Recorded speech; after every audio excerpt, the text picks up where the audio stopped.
ini kan di sosial media viral, ada gambar Mas Gibran dengan pengawalan mau sholat, terus disebut netizen ada pengusiran. Yang di mana tuh? Yang di di Semarang, Pak. Iya, Pak. Yang di Semarang. Tanggapannya, Pak?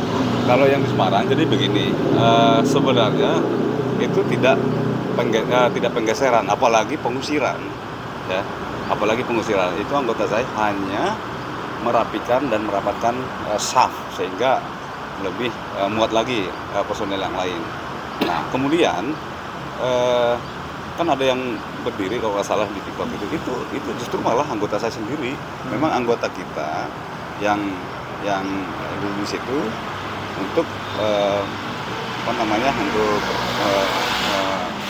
tempat lah untuk pejabat yang lain. Nah, itu sama sekali tidak ada penggeseran, apalagi pengusiran, tidak ada sama sekali. Berarti tawanan tidak sesuai dengan narasi-narasi yang beredar di media sosial, itulah ya biasalah. Ini kan orang-orang yang tidak bertanggung jawab itu kalau saya bilang ya. Jadi kita punya protap sendiri, apalagi Bapak Wapres itu selalu menekankan kepada kita untuk selalu humanis pada masyarakat. Itu yang poin penting yang saya ingat. Kemudian selalu mengutamakan kepentingan masyarakat gitu, ya. Sebagai contoh ya, ini saya sampaikan contoh, kalau mungkin Mas lihat sendiri kalau kita pergerakan kemana saja dengan menggunakan kendaraan, lampu merah kita selalu stop itu. Lampu merah, ya kendaraan kita tuh berhenti. Dan ngantri dengan masyarakat yang lain, selalu ngantri. Nah, dan tidak pernah pakai strobo, pakai lampu kelap-kelip dan lain sebagainya. Jadi memang jangan sampai mengganggu masyarakat, walaupun pejabat negara. Gitu. Pak, ada lagi penegasan saja, orang yang dalam gambar video itu diminta bergeser itu masyarakat sipil atau anggota juga? Itu anggota saya, itu anggota saya sendiri. Oh, berarti itu anggota yang telah ditugaskan untuk menjaga saf? Betul. Memang dia ditempatkan awal situ supaya Wapres, Bapak Gubernur datang nggak ada tempat. Dan itu memang tidak saf yang paling depan, agak di saf di tengah, keempat kalau nggak salah ya, keempat itu. Jadi tidak paling depan itu memang.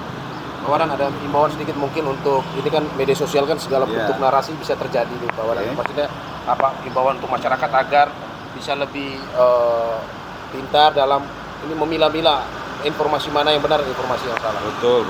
Jadi memang terkait dengan TikTok yang viral ini kan sama dengan mendiskreditkan pimpinan kita. Saya rasa tidak perlu seperti itu ya. Itu apalagi itu di tempat ibadah, di orang lagi sholat semua, tapi ada momen yang dimanfaatkan oleh orang tertentu yang tidak bertanggung jawab sehingga viral lah hal tersebut. Sementara itu pengamanan protap yang kita laksanakan di Pas Pampres sendiri. Pak Wadan izin, itu kan di narasi di sosial media agak boleh dibilang hoax dong, karena dibilang mengusir, Pak. Nah, terkait masalah itu, apakah pelaku yang menggiring opini menyebut itu diusir akan diusut atau bagaimana? Nah, itu saya rasa nggak bakalan diusut. Itu banyak terjadi sebelumnya juga hal seperti itu yang negatif terhadap pemerintah, tapi ya itu tidak pernah kita usut itu. Cuman kita hanya sekedar tahu saja, tahu ini dari mana, kemudian dari kelompok siapa kita paham.